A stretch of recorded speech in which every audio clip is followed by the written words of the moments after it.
स्वागत है आपका नवोदय टाइम्स पंजाब केसरी में। मैं हूं दीक्षा शर्मा। देश प्रदेश की तमाम खबरों के साथ हम आपके समक्ष आ चुके हैं। शुरुआत करना चाहेंगे आज की बड़ी खबर से। जापान में तीव्रता से भूकंप के झटके महसूस किए गए। मंगलवार शाम को 7.1 की तीव्रता से भूकंप आया, जिसके बाद 13 लोगों की मौत अभी तक वहां हो चुकी है। हालांकि आज सुबह से ही रेस्क्यू ऑपरेशन वहां पर छेड़ दिया गया है और खुद प्रधानमंत्री तकाइशी वहां पूरी जानकारी रेस्क्यू की ले रही हैं और उनकी ओर से यह भी जानकारी दी गई है कि ज्यादा से ज्यादा लोगों को बचाने का प्रयास किया जा रहा है। जो लोग लापता हैं किसी भी हाल में उन्हें ढूंढा जाएगा। लेकिन बड़ा नुकसान जापान में कहना चाहेंगे एक दफा फिर जिस तरह से वहां पर भूकंप के झटके इतनी तीव्रता से महसूस किए गए। देश के प्रधानमंत्री ताकाइची ने बताया कि इस नाजुक स्थिति में अधिक से अधिक लोगों को बचाने का प्रयास जारी है। मलबे में फंसे लोगों की तलाश भी जारी है। मंगलवार शाम लगे भूकंप के झटकों के संबंध में एक सवाल के जवाब में ताकाइची ने कहा कि लापता लोगों की तलाश के लिए बचाव कार्य युद्ध स्तर पर दोबारा शुरू कर दिया गया है। दरअसल जापान में क्यूशी के दक्षिणी मुख्य द्वीप पर स्थित कुमामोटो क्षेत्र में 7.1 तीव्रता का भूकंप आया था।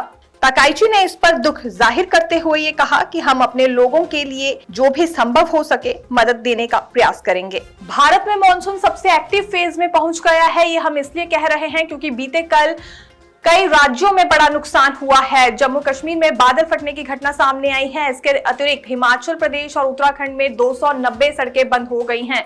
दिल्ली में हालात कुछ ऐसे बने रहे कि लोगों को अपने दफ्तर तक पहुंचना काफी मुश्किल हो गया था। सड़कों पर लंबी लंबी कतारें गाड़ियों की लगी रही और घुटनों तक पानी भर आया था।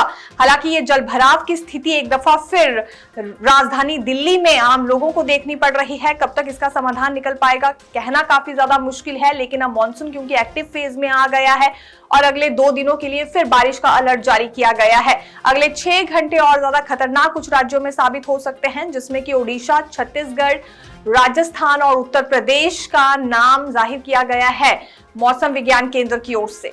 बंगाल की खाड़ी में बना लो प्रेशर एरिया आज ओडिशा, झारखंड और छत्तीसगढ़ से होते हुए आगे बढ़ रहा है। इसके असर को देखते हुए आईएमडी ने अगले 2 दिनों में उत्तर पश्चिम और मध्य भारत में सामान्य से ज्यादा और अगले 5 से 6 दिनों में पूर्वी भारत में भारी बारिश की चेतावनी दी है। गुजरात में भारी बारिश और बाढ़ से देश की सबसे बड़ी ऑटो कंपनीज भी प्रभावित है। वहीं उत्तराखंड में लैंडस्लाइड से तीर्थ यात्रा के रास्ते बंद कर दिए गए हैं। खराब मौसम के चलते 4 धाम यात्रा 2 दिनों के लिए रोक दी गई है। चंपावत, बागेश्वर और टिहरी में क्लास 1 से 12वीं तक के सभी स्कूल और आंगनबाड़ी केंद्र बंद कर दिए गए हैं। आईएमडी के मुताबिक उत्तर पश्चिम भारत में सक्रिय पश्चिमी विक्षोभ के प्रभाव से 20 राज्यों में भारी बारिश हो रही है।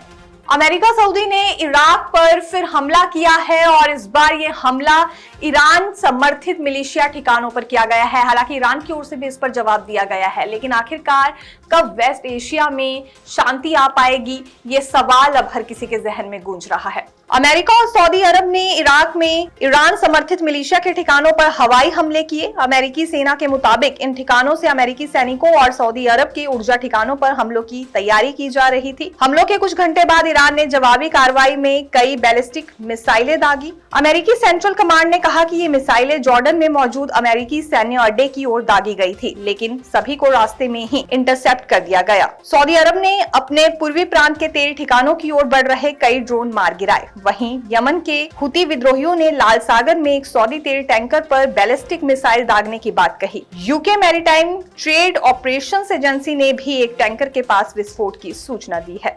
सीजेपी की ओर से किए गए प्रोटेस्ट के बाद कुछ छात्रों पर धाराएं लगाई गई हैं, केस दर्ज किए जा रहे हैं। सुप्रीम कोर्ट में इस संबंध में जब सुनवाई हुई तो सुप्रीम कोर्ट ने 4 आंतरिक आदेश जारी किए हैं, जिसमें सुप्रीम कोर्ट ने ये माना है कि शांतिपूर्वक ढंग से प्रदर्शन अपने हक के लिए छात्र कर रहे थे। जल्द से जल्द ऐसे छात्रों को रिहा किया जाए, खासतौर पर जो नाबालिग है।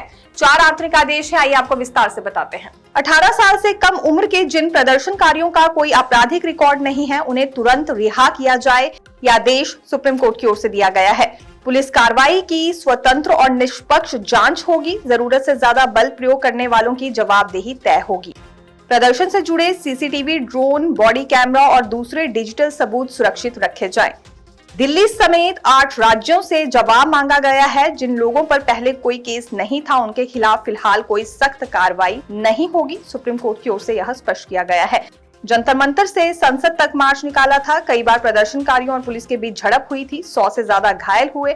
पुलिस ने सीसीटीवी से पहचान कर प्रदर्शनकारियों को पकड़ा और उनके खिलाफ केस भी दर्ज किए हैं। लेकिन सुप्रीम कोर्ट का मानना है कि अपने हक की आवाज छात्रों की ओर से उठाई गई थी। ऐसे छात्रों को रिहा किया जाना चाहिए जिन पर पहले से कोई भी केस नहीं है। पल पल की अपडेट जानने के लिए देखते रहिए नवोदय टाइम्स पंजाब केसरी। मैं दीक्षा शर्मा, धन्यवाद।